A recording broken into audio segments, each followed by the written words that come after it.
사람들은 가문의 몰락을 거대한 폭발처럼 생각한다.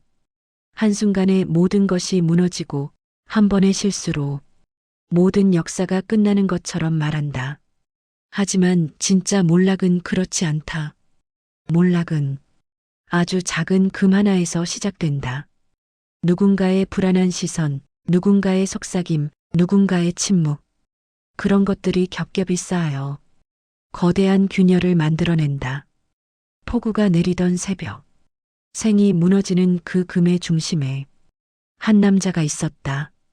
좁고 눅눅한 방, 하얀 조명이 희미하게 깜빡이는 가운데 강민우는 약병을 쥔 손을 떨고 있었다.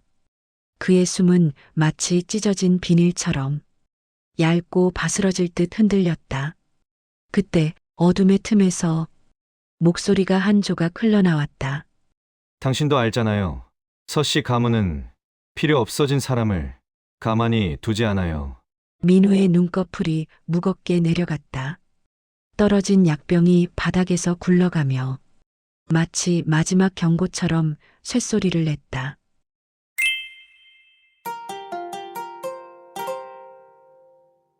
도시는 폭우에 잠겨 있었다. 가로등 불빛이 비에 휘어지고 차창에 부딪히는 빗방울이 마치 누군가 울부짖는 소리처럼 들렸다. 그날 밤 서씨 가문의 사위 강민우가 VIP 병동으로 실려왔다. 서씨 가문은 항상 완벽해 보였지만 그 완벽함을 위해 얼마나 많은 이들을 밟아왔는지 아는 사람은 거의 없었다. 병원 복도에 긴장한 숨결이 흘렀고 그 공기를 가르며 하이힐의 또각거림이 울렸다. 서윤아, 서씨 가문이 외동딸, 무표정과 절제된 말투 뒤에 감정을 숨기는데 익숙한 여자. 하지만 지금 그녀의 눈은 명백한 공포로 흔들리고 있었다. 민우는 그녀의 남편이었고 정략으로 시작된 관계였지만 그녀에게는 점점 가문의 그림자에서 벗어나 살 수 있는 유일한 사람이 되어가고 있었다. 유나는 남편의 손을 잡았다. 손끝은 차갑고 피부는 투명하게 희미했다. 그녀의 심장은 어딘가에서 천천히 금이 가는 것처럼 아팠다. 그때 조심스러운 숨결이 등 뒤에서 번졌다. 윤가희, 서씨 가문 재단에서 파견된 간병인. 항상 낮게 고개를 숙이고 다니며 자신의 존재를 최소화하는 여성. 하지만 그런 사람일수록 가문의 가장 어두운 그림자를 먼저 목격하는 법이다. 사모님, 대표님은 그냥 쓰러지신 게 아닌 것 같습니다. 그녀의 말은 망설임 가득했지만 그 망설임 뒤에는 확신에 가까운 두려움이 숨어 있었다. 가희의 뇌리에 남아있는 장면들. 낯선 남자가 병실 앞에서 서성이고 의무기록 파일이 몰래 열려있고 며칠 전부터 재무이사 나혜진이 병원을 관리 점검이라며 들락날락하던 그 기묘한 방문. 그 모든 것이 지금 이 장면의 원인을 명확히 가리키고 있었다. 나혜진. 겉은 깔끔한 정장, 속은 날카로운 칼날. 그는 돈과 정보의 흐름을 하나의 지도처럼 읽어내는 사람이었다. 누가 약한지, 누가 필요 없는지, 누가 위협이 되는지 가문 내부에서조차 그의 눈을 피하기란 어려웠다. 민우가 쓰러지기 전 혜진은 이미 모든 상황을 통제하고 있었다. 병원, 언론, 주가 흐름, 투자자 심리. 민우 한 사람의 몰락은 수백 개의 퍼즐 조각을 정확히 맞춰 넣는 작업이었다. 그는 그 작업을 기계처럼 수행했다. 서씨 가문은 오랫동안 조용한 권력을 휘둘러 왔다. 겉으로는 문화재단, 장학사업, 해외 후원. 그러나 그 이면에는 비자금, 정치자금, 기업 거래가 얽혀 있었다. 모든 기록이 보관된 장소, 금실, 가문 사람들조차 존재를 부정하는 금기의 공간. 유나는 그 방 앞에 서서 처음으로 아버지의 진짜 얼굴을 마주했다. 민우는 처음엔 서도연에게 완벽한 사위감이었다.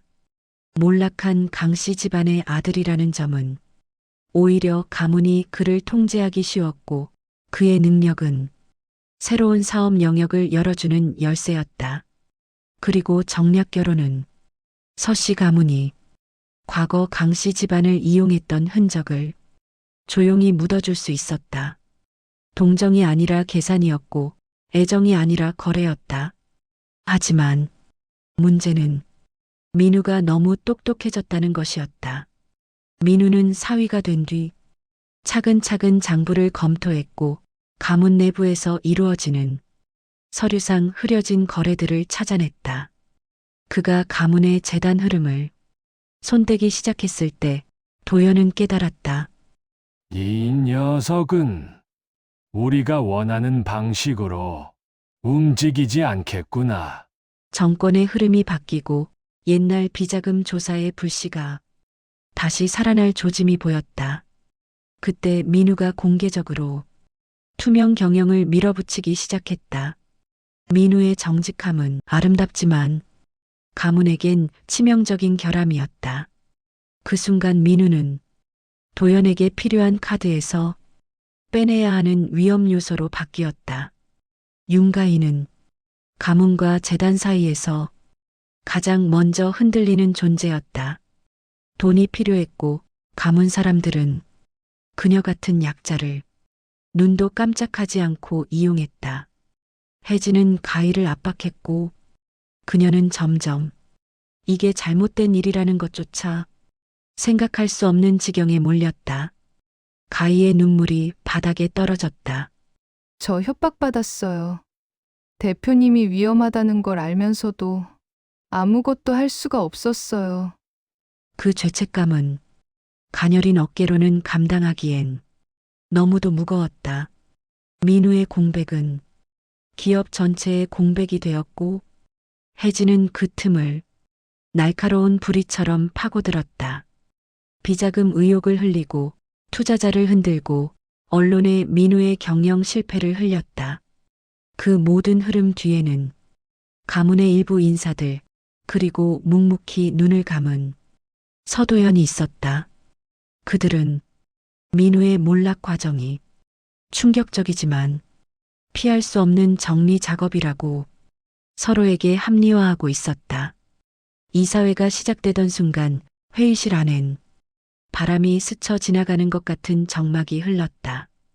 혜진은 이미 승리를 확정하고 있었고 의자 하나하나마다 민우의 빈자리가 강조되듯 불편한 정적이 내려앉아 있었다.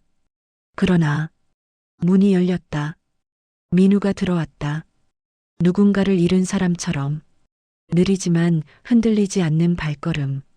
그가 손에 든 USB 하나가 회의실의 공기를 단숨에 뒤집었다.